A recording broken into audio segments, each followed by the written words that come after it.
Why do we celebrate St. Patrick's Day? Here's what the holiday is all about. While St. Patrick's Day celebrations often produce images of t-shirts donning, "Kiss Me, I'm Irish," leprechaun hats and pubs full of people, the holiday holds a deeper meaning.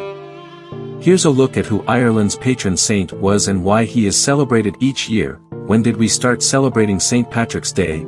The first historical record of revelry for St. Patrick dates back to the 7th century in Ireland. Sarah Wadler, a visiting assistant professor of Irish language, literature, and culture at New York University, told CBS News. However, she said people had likely already begun to honor him before that.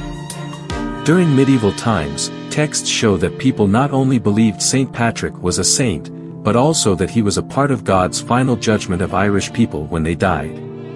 Over the years, Patrick became strongly identified with Ireland and would become one of its 3 patron saints, along with St. Bridget and St. Columba. Wadler said, the first St. Patrick's Day parade currently on record was held in St. Augustine, Florida, in 1601, historians say. Not, as some might assume, on the Emerald Isle. The parade is an embracing of the Irish diaspora, said Elizabeth Stack, the executive director of the American Irish Historical Society in New York City. Especially, she said, in times when there was pushback against Catholics. Through the parades, the Irish community is saying, yes, we're proud of our heritage and our roots, she said, but we are also a very vibrant part of a modern city or a modern America. T's also a gentle reminder, she said, that there are a lot of us, and if we choose to vote as a bloc, we can use a lot of power. According to the U.S. Census, 31.5 million Americans, or 9.5% of the population, claimed Irish ancestry in 2021. In 2023, the population of Ireland was 5.3 million. There's more of us that left the country than stayed there, said Stack. Who was St. Patrick? This may come as a surprise to some, but St. Patrick was not actually Irish.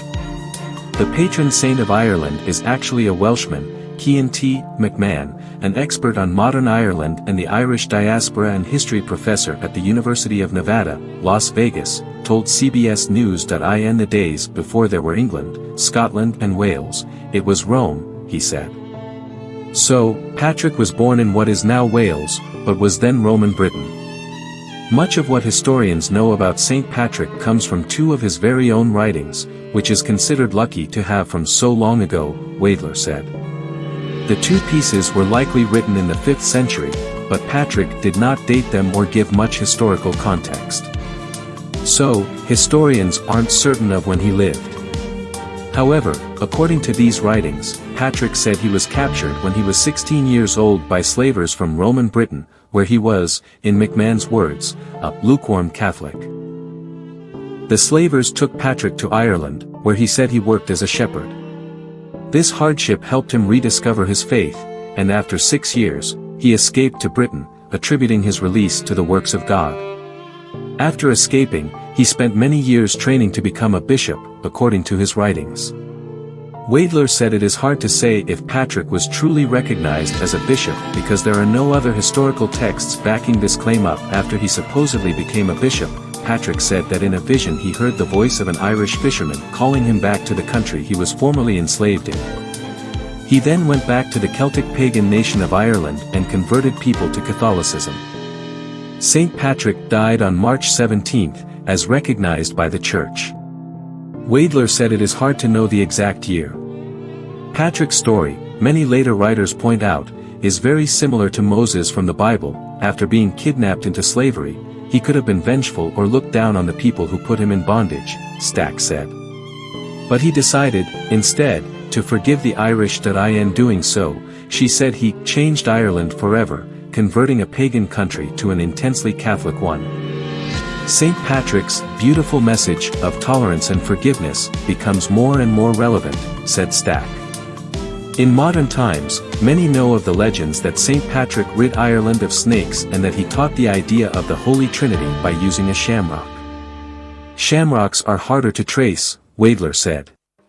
The term shamrock first appears in 1571, but it was first attributed to St. Patrick in a treatise on Ireland's native plants in 1726.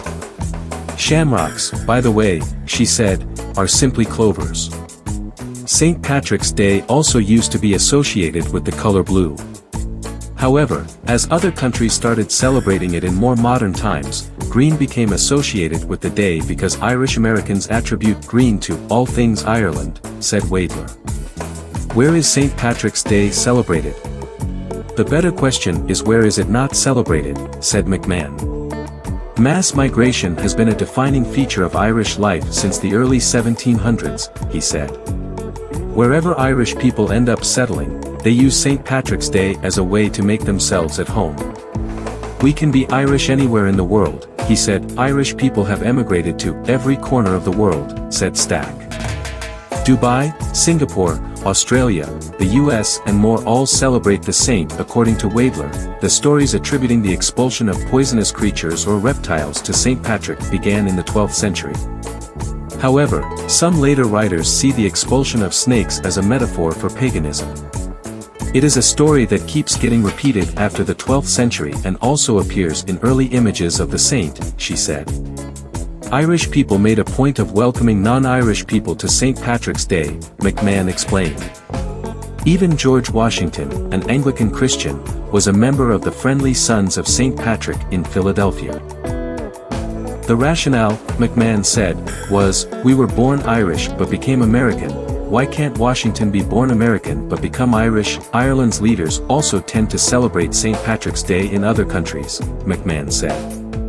This, he explained, is because its government recognizes that the day is an opportunity to reconnect with friends and allies around the world. The Irish Prime Minister, or the Taoiseach, Michael Martin, visited the White House on March 12 to celebrate St. Patrick's Day this year. So, the common phrase, everybody's Irish on St. Patrick's Day, may have some truth to it. According to Ireland's website, our diaspora fosters goodwill. It generates economic development. It cherishes and showcases our diverse and dynamic culture.